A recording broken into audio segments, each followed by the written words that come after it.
അല്ല, ഞാൻ നേരത്തെ സൂചിപ്പിച്ചത് ശ്രീ പിയേഷ് പറഞ്ഞതിന്റെ തുടർച്ച എന്നുള്ള തരത്തിൽ. അതിനു മുമ്പ് ഇപ്പോൾ ശശികുമാർ സാറ് പറഞ്ഞ വിഷയങ്ങളെല്ലാം ഞാൻ പൂർണ്ണ രൂപത്തിൽ അംഗീകരിക്കുന്ന ഒരു വ്യക്തിയാണ്. കാരണം കേരളത്തിലെ ഉന്നത വിദ്യാഭ്യാസ മേഖലയിലെ വിഷയങ്ങളെ ഇത്രയും സമഗ്രമായി പഠിച്ച മറ്റൊരാളെ ഞാൻ കണ്ടിട്ടില്ല, ശ്രീ ശശികുമാർ സാറിനെ പോലെ.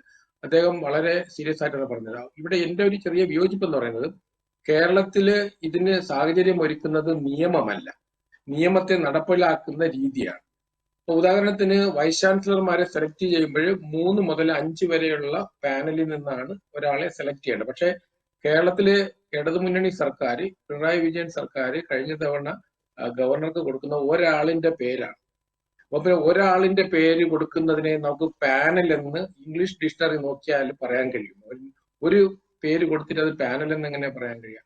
അപ്പൊ ആ തരത്തില് കേരളത്തെ സംബന്ധിച്ചിടത്തോളം കേരളത്തിലെ സർവകലാശാലകളിലെ ശശികുമാർ സാറ് പറഞ്ഞ 100% കേരളത്തിൽ എങ്ങനെയാണ് അതൊരു വലിയൊരു ഗവേഷണം നടത്തേണ്ടത്, എങ്ങനെയാണ് ഉന്നത വിദ്യാഭ്യാസ മേഖലയെ രാഷ്ട്രീയവൽക്കരണത്തിലൂടെ, ഇടതുപക്ഷവൽക്കരണത്തിലൂടെ നിലവാരമില്ലതാക്കി. ഇന്ന് കേരളത്തിലെ മിഡിൽ ക്ലാസ്സിലായാലും കഴിഞ്ഞ തവണ മിഡിൽ ക്ലാസ് കുട്ടികൾ മുഴുവൻ കേരളം വിട്ടു പോവാണ്. കഴിഞ്ഞ അക്കാഡമിക് ഇയറിൽ, അതായത് കഴിഞ്ഞ 23-24 വർഷത്തില് 37% ഡിഗ്രി സീറ്റുകൾ കേരള MG, കാലിക്കറ്റ്, കണ്ണൂർ സർവകലാശാലയിൽ ഒഴിഞ്ഞു കിടക്കുകയാണ്. കാരണം മലയാളി കുട്ടികൾ കേരളം വിട്ടു പോവുകയാണ്.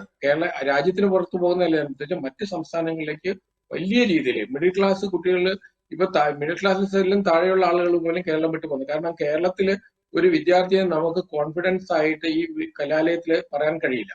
ഈ നേരത്തെ പറഞ്ഞ നാക്കിന്റെ അക്രഡിറ്റേഷൻ മറ്റും പറയുന്നത് നമ്മുടെ ക്വാളിറ്റിയിൽ വരുന്നില്ല, കേരളത്തിലെ വിദ്യാർത്ഥികളുടെ മികവിൽ.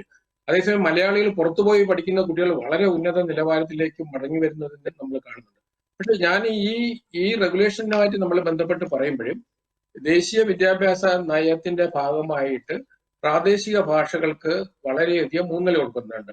ഇന്ത്യയോടൊപ്പം സ്വാതന്ത്ര്യം കിട്ടിയ എല്ലാ രാജ്യങ്ങളും അവരവരുടെ ഭാഷയിലാണ് ആധുനിക വിദ്യാഭ്യാസം നൽകിയത്. ഉദാഹരണത്തിന് ഇംഗ്ലീഷ് എഡ്യൂക്കേഷനെ കേന്ദ്രീകരിച്ചിട്ടല്ല ലോകത്തിലെ വികസിത രാജ്യങ്ങൾ മുന്നേറിയത്.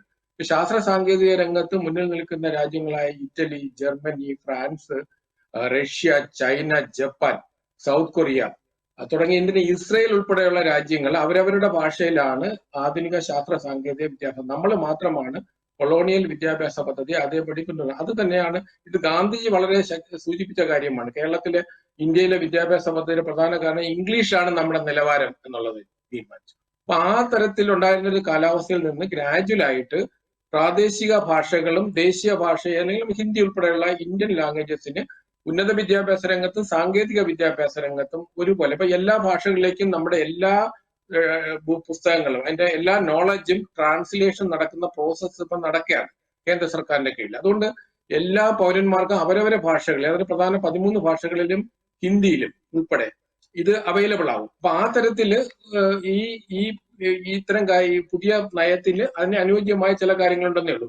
പൊതുവെ നമ്മൾ നോക്കുമ്പോൾ ഞാൻ ഇതിനെ ആരോഗ്യകരമായ ഒരു ചർച്ചയാക്കണമെന്ന് എനിക്ക് നമ്മുടെ അധ്യാപക സംഘടനാ നേതാവിനോടും പറയേണ്ടത്, ജെന്യുവിൻ ആയിട്ടുള്ള അധ്യാപകരെ ബാധിക്കുന്ന വിഷയങ്ങള് അല്ലെങ്കിൽ വിദ്യാഭ്യാസത്തിന്റെ ക്വാളിറ്റി സംബന്ധിച്ച വിഷയങ്ങളെ രാഷ്ട്രീയത്തിന്റെ കണ്ണിലൂടെ അല്ലാതെ പോസിറ്റീവായിട്ട് നമ്മൾ അറ്റ്ലീസ്റ്റ് നമ്മളെ സജഷൻസ് മുന്നോട്ട് വയ്ക്കാൻ കഴിയണം. കാരണം ഇതൊരു ഡ്രാഫ്റ്റ് റെഗുലേഷൻസ് ആണ്. സമൂഹത്തിന്റെ മുന്നിലേക്ക് ഇത് എത്തിച്ചത് തന്നെ ഇതിൽ ചർച്ച നടത്താനാണ്. ഇത് 100% അംഗീകരിക്കാൻ അല്ല, ഇതിന്റെ ശരിയായ വശങ്ങൾ. പക്ഷെ ഇവിടെ ഒരു പ്രോബ്ലം വരുന്നത്, ഇന്ത്യ രാജ്യത്ത് നിയമത്തിന്റെ ഒരു കുറവുമില്ല. സമസ്ത മേഖലയിൽ നമുക്ക് നിയമങ്ങളുണ്ട്. അത് സ്ത്രീ സുരക്ഷ, മനുഷ്യാവകാശം തുടങ്ങി എല്ലാ മേഖലയിലും, ബാലാവകാശം ഉൾപ്പെടെ എല്ലാം നമുക്ക് കമ്മീഷനുകളുണ്ട്. പക്ഷെ ഏറ്റവും കൂടുതൽ മനുഷ്യാവകാശ ലംഘനവും ബാലാവകാശ ലംഘനവും സ്ത്രീ പീഡനം നടക്കുന്ന രാജ്യമാണ് നമ്മുടെ. അതുകൊണ്ട് ഇത് ഇംപ്ലിമെന്റ് ചെയ്യുന്ന ഭാഗമാണ് കേരളത്തിന്റെ അവസ്ഥ. കേരളത്തിന്റെ പ്രശ്നം കേരളത്തിലെ നിയമങ്ങളെ എങ്ങനെ ഇംപ്ലിമെന്റ് ചെയ്യാം എന്നുള്ളത്. കേരളത്തിലെ സർവകലാശാലകൾ രാഷ്ട്രീയവൽക്കരിച്ചുകൊണ്ട് നടത്തിയിട്ടാണ് ഈ തരത്തിൽ അതപ്പത്. ഒരു കാര്യം നേരത്തെ നമ്മുടെ ശ്രീ ബിജുകുമാർ പറഞ്ഞു, സർവകലാശാലകൾ ഈ നടപടികൾ സ്വീകരിച്ചില്ലെങ്കിൽ UGC അവരെ പിഴ ഈടാക്കും, അല്ലെങ്കിൽ അവരുടെ ക്യാൻസൽ ചെയ്യുന്ന രജിസ്ട്രേഷൻ ക്യാൻസൽ ആക്കുന്നുള്ള, അംഗീകാരം ക്യാൻസൽ ആക്കുന്നുള്ളത് പറഞ്ഞു. യഥാർത്ഥത്തില് മുമ്പ് ഞാൻ വർക്ക് ചെയ്ത കോളേജ്, ഞാൻ പേര് പറയുന്നില്ല, UGCയുടെ ബ്ലാക്ക് ലിസ്റ്റ്, അന്ന് ബ്ലാക്ക് ലിസ്റ്റ് എന്നാ പറയാം, ബ്ലാക്ക് ലിസ്റ്റിൽ പെടുത്തിയിരുന്നു. അതുകൊണ്ട് UGCയുടെ സെമിനാറിനോ മറ്റു ഫണ്ടുകളോ ഒന്നും ആ കോളേജിൽ കിട്ടും. പക്ഷെ അത് റെക്ടിഫൈ ചെയ്യുമ്പോഴേ അത് തിരിച്ചു വരും. ഞാൻ ഈ രണ്ടും അനുഭവിച്ച ഒരാളാണ്. അപ്പൊ ഒരു പ്രമുഖ കോളേജാണ്. അപ്പൊ ആ തരത്തില് നിലവിൽ അതുണ്ടായിരുന്നു. കാരണം UGC മാനദണ്ഡങ്ങൾ പാലിച്ചാൽ മാത്രമേ നിങ്ങൾക്ക് UGCയുടെ സഹായം ലഭ്യമാകുകയുള്ളൂ. മാത്രമല്ല നമ്മൾ ഇവിടെ ഊന്നൽ കൊടുക്കുന്ന മികവാണ്. നമ്മുടെ വിദ്യാഭ്യാസം എന്ന് പറഞ്ഞാൽ കേവലം ഡിഗ്രി ദാനം ചെയ്യുന്നതിന് പകരം മികവിന്റെ കൂടെ വന്നല്ലാതെ നമുക്ക് ലോകത്തിൽ കോമ്പറ്റേറ്റ് ചെയ്ത് നിൽക്കാൻ കഴിയും. നമ്മുടെ വിദ്യാർത്ഥികളുടെ നിലവാരം, സർവകലാശാലകളുടെ നിലവാരം, സ്വാതന്ത്ര്യത്തിന് മുമ്പ് നമ്മുടെ ശാസ്ത്രജ്ഞന് നോബൽ സമ്മാനം കിട്ടിയ ഒരു രാജ്യമാണ്. കഴിഞ്ഞ സ്വാതന്ത്ര്യം കിട്ടി 75 വർഷം കഴിഞ്ഞ്, റിപ്പബ്ലിക്കായിട്ട് 75 വർഷം കഴിഞ്ഞിട്ട് നമ്മുടെ സർവകലാശാലകളിലേക്ക് എന്തുകൊണ്ട് നോബൽ പ്രൈസ് വരുന്നില്ല? വേൾഡ് ക്ലാസ്സിൽ സർവകലാശാലകൾ നമുക്ക് എത്രയുണ്ട്?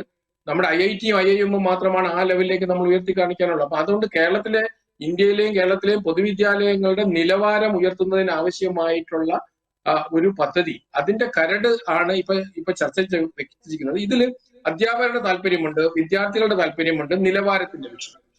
അതിനകത്ത് ഇപ്പൊ കേരള മുഖ്യമന്ത്രി തികച്ചും തെറ്റായ ഒരു പ്രസ്താവന നടത്തി അതിൽ ഫെഡറലിസവുമായിട്ട് ലിങ്ക് ചെയ്തു. കാരണം യാതൊരു തരത്തിലും നിലവിലുള്ള ഇപ്പൊ കേരള യൂണിവേഴ്സിറ്റിയുടെ ശശികുമാർ സാറിനെ സൂചിപ്പിച്ചല്ലോ, പഴയ ആക്ടുകൾ പരിശോധിച്ച് കഴിഞ്ഞാൽ ഞാൻ ഇന്ന് അതെടുത്ത് നോക്കി, അതേ പ്രൊവിഷൻ തന്നെയാണ് ഇതിനകത്ത് കൊടുത്തിരിക്കുന്നത്.